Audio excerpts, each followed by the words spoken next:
التوزيع الطاسة دي ب200 جنيه. الكاسات ده برضو. هاتي الجنيه ده. شاطرة والله العظيم، بقالي شوية بتحايل عليها عشان تديني الجنيه ده. بس قاعدة ازاي؟ ازيكم يا جماعة؟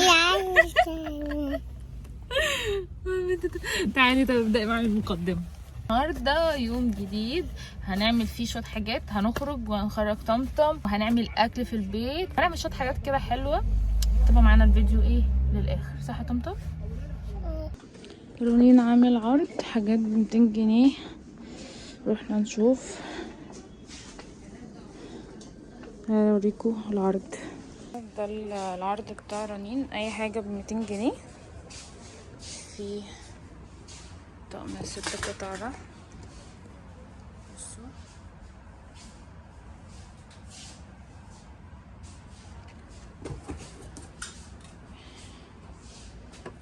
في دول مع بعض برضو.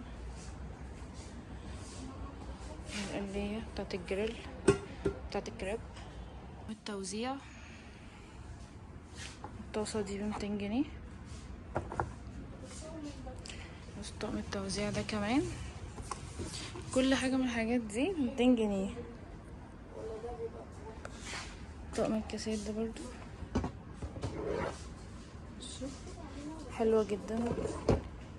بس في ده كمان طقم عشا. ده باسكت الزبالة، ده بتاع الغسيل، ممكن باديكير برضو. ده طبق الغسيل 200 جنيه. دي ب200 جنيه 6 مع بعض. وفي دي 26 أو 24 قطعة ب200 جنيه. وفي العلب دي بتاعت السبلايز ب200 جنيه. وفي الباسكت بتاع الزبالة بتاع ايكيا وشي ان ب200 جنيه. والموب دي برضو، دي ال10 لتر ب200 جنيه.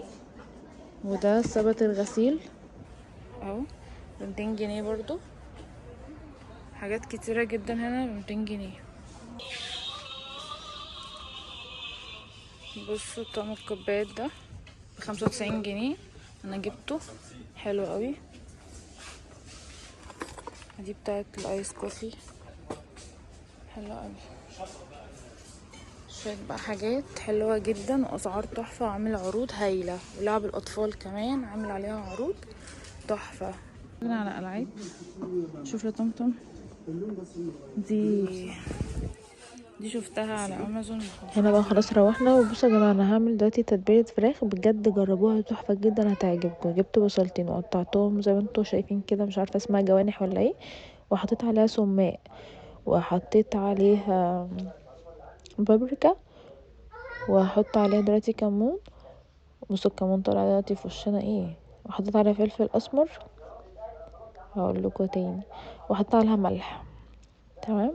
وبعدين قعدت بقى ايه ادعكهم كده ببعض، شربتهم من بعض كده، والميه بتاعه البصل نزلت، وقعدت ادعك جامد جدا فيهم عشان كله يشرب من بعضه. وبعدين دلوقتي هروح احط عليهم الفراخ. بصوا بقى يا جماعه، الفراخ لازم نقطعها كده وندخل فيها السكينه من جوه علشان التتبيله تدخل فيها. انا كنت مقطعه تقطيعه الفراخ دي نصين، اللي هي 4 و8 حتت دي والكلام ده. لا انا مقطعاها نصين. بعدين بقى عصرت عليها ليمونه كده، ليمونتين مش ليمونه واحده. تمام. الليمون حلو قوي في التتبيله دي، جربوها. وبعدين هحط عليها بقى شويه زيت، علشان ايه ما احتاجش احط عليها اي حاجه تاني وهي في الفرن. وبعدين بقى هحط استني يا طمطم. وبعدين بقى هحط عليها شويه صويا صوص.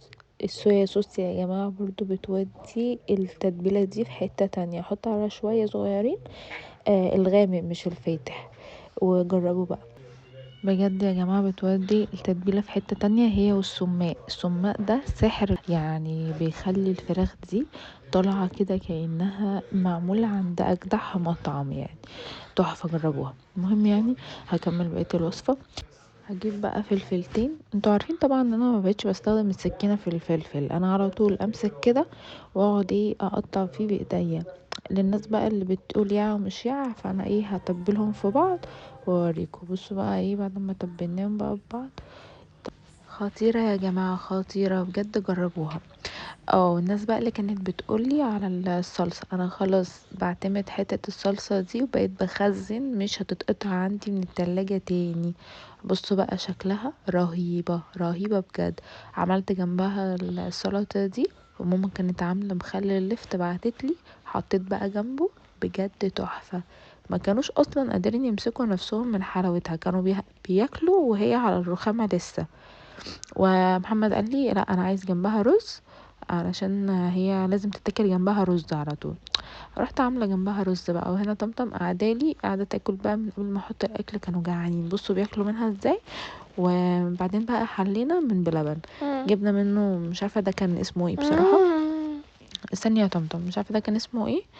وجبنا حاجه تانية اسمها بوبه تقريبا، دي بقى اللي انا فاكره اسمها، يا رب تطلع صح اصلا. المهم يا جماعه جربوا الوصفه دي وبجد تدعولي، ولازم تعملوا جنبها رز لان هي خطيره.